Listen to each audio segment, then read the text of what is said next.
Bab firman Allah, wahai orang-orang yang beriman, diwajibkan ke atasmu qisas, yang menghukum bunuh sebagai balasan kerana membunuh orang-orang,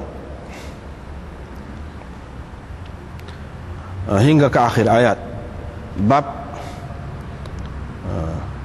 menyoal pembunuh sampai dia mengaku, dan pengakuan dalam kes hudud. Dengan sanadnya Imam Bukhari meriwayatkan dari Anas bin Malik bahawa ada seorang Yahudi telah menghentak kepala seorang gadis dengan 2 biji ataupun 2 batu, 2 biji batu besar. Faqila laha, maka orang bertanya perempuan itu, man fa'ala biki hadha, siapakah yang melakukan begini terhadapmu? Fulan atau fulan, fulan atau fulan, dan seterusnya, hatta summiyal yahudi, sehingga akhirnya disebut nama Yahudi itu. Fa'utiya bihi, kemudiannya Yahudi tadi dibawakan kepada Nabi SAW. Terus baginda bertanya dia sehingga dia mengaku, maka dihukum supaya kepalanya dihentak dengan batu. Babun idza qatala bihajar atau bi'asan. Bab kalau seseorang membunuh dengan tongkat, dengan batu ataupun tongkat.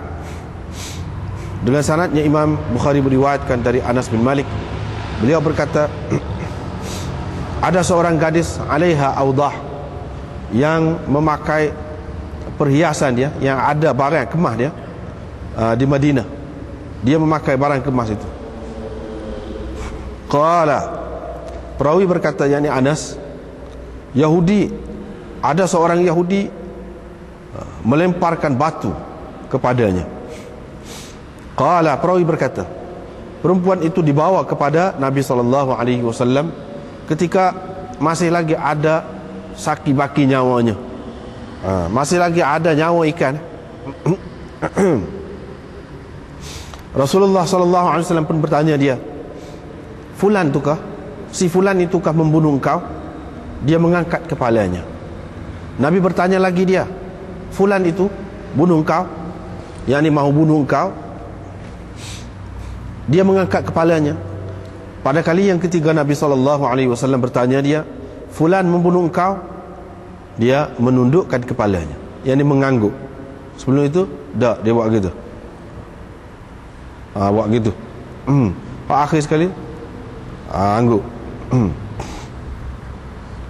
Rasulullah SAW pun memanggil Yahudi itu, lalu kemudiannya membunuh dengan menghentakkan 2 batu di kepalanya. Bab qaulillah, ini bab firman Allah, anna nafsa bin nafs, nyawa dibalas dengan nyawa, hingga ke akhir ayat. Dengan sanadnya Imam Bukhari meriwayatkan dari Abdullah bin Mas'ud, beliau berkata, Nabi SAW bersabda, tidak halal darah seseorang muslim yang mengucap bahawa tidak ada Tuhan melainkan Allah, dan bahawa sesungguhnya aku adalah Rasulullah, melainkan dengan salah satu daripada 3 perkara ini. Yang pertama, an-nafsu bin nafs, membunuh orang, maka perlu dibunuh dia kembali. Wath-thayyibuz zani, dan penzina yang telah pun muhsan, yang ini dihukum bunuh dengan merejam. Wal fariq wal mufariqu lidinihi at-tariku lil jamaah, dan yang ketiganya ialah orang yang meninggalkan agamanya, meninggalkan jamaahnya, yakni meninggalkan Islam lah. Bau man aqada bihajar, ini bab orang yang menghukum balas dengan batu. Tadi juga lah riwayat daripada Anas bahawa ada seorang Yahudi telah membunuh seorang gadis ala awdahin laha, kerana mahu mendapat barang-barang kemas yang ada padanya, yang dipakainya. Faqatalaha bihajar, Yahudi itu membunuhnya dengan batu. Faji'a biha ila Nabi sallallahu alaihi wasallam wa biha ramaq. Perempuan itu kemudiannya dibawa kepada Nabi sallallahu alaihi wasallam ketika masih lagi hidup, masih lagi mempunyai nyawa ikan, hampir nak mati dah. Faqala, Nabi sallallahu alaihi wasallam bertanya dia, adakah si fulan mahu membunuh engkau? Dia mengisyaratkan dengan kepalanya, menunjukkan tidak, memberi makna tidak, la, memberi makna tidak. Kemudian Nabi sallallahu alaihi wasallam bertanya pula kali yang kedua. Dia mengisyaratkan dengan kepalanya, memberi makna tidak, yang berarti tidak. Kemudian Nabi sallallahu alaihi wasallam bertanya dia pada kali yang ketiga.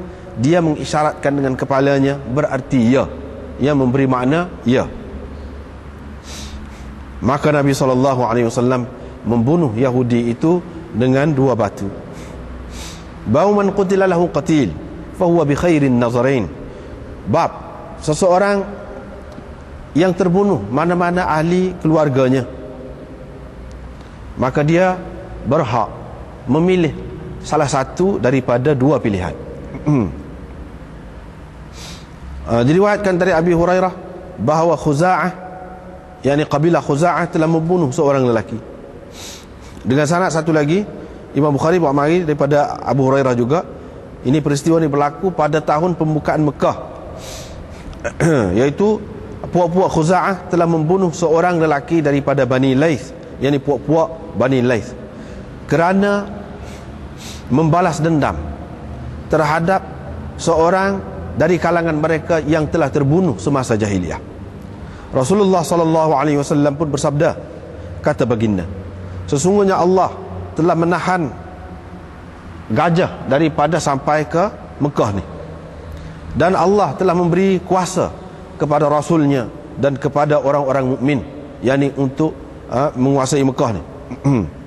Alah, ingat, sesungguhnya tanah Mekah ni, bumi Mekah ini tidak halal kepada sesiapa pun sebelumku, dan tidak akan halal kepada sesiapa pun sesudahku.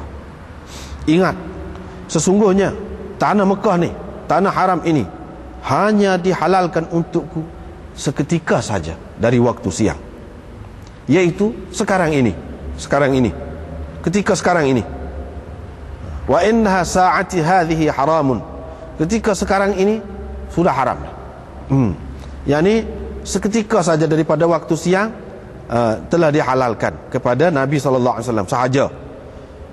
Ala wa innaha sa'ati hadhihi haramun, ketahuilah ataupun ingat bahawa sekarang ni tanah ni sudah jadi haram. La yukhtala syaukuha, tidak boleh dipatahkan durinya. Wala yu'dadu syajaruha, dan tidak boleh patahkan ataupun dipotong pokoknya, ditebang pokoknya. Wala tultaqatu saqitatuha, tidak boleh dipungut barang-barang yang terjatuh di kawasan itu, illa limunshidin, kecuali oleh orang yang ditugaskan khusus untuk memungut barang-barang yang tercicir. Wa man qutila lahu qatil, dan sesiapa ada di antara keluarganya yang terbunuh, fahuwa bi khairin nazarain, dia berhak memilih salah satu daripada 2 pilihan.